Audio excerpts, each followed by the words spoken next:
मनपा निकालानंतर भाजपच मोठा पक्ष असेल, मुंबईत महायुतीची सत्ता येणार, मुख्यमंत्री फडणवीसांकडून विश्वास व्यक्त. ईव्हीएमला पाडू मशीन जोडण्यात येणार, तर मतदानावेळी मतदाराला मोठ्या डिस्प्लेवर माहिती दाखवण्यात मुख्य उद्देश. मात्र PATU मशीन सरसकट मुंबईमध्ये कुठेही वापरला जाणार नाही, पालिका आयुक्तांकडून स्पष्ट.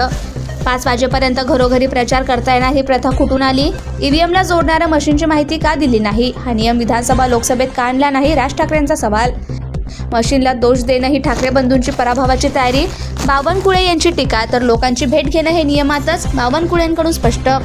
ठाकरे बंधूंकडून सहकुटुंब मुंबादेवीचं दर्शन. उद्याच्या BMC निवडणुकीच्या मतदानापूर्वी ठाकरे कुटुंबीय दर्शनाला.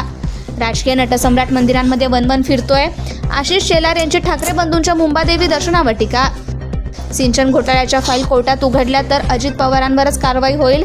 सिंचन घोटाळ्याची फाईल अजून बंद झाली नाही, परिणय फुकेंची टीका. अजित पवार म्हणतात सिंचन घोटाळ्यात आम्हीच नाही तर भाजपने पैसे खाल्ले. अजित पवार आणि भाजपचं राजकारण छान चाललंय, अंजली दमनिया यांची टीका. मालेगावात MIM उमेदवार विशाल अहिरे यांच्या गाडीवर हल्ला, बाईकवरून येत असताना दगडफेक केल्याचा आरोप.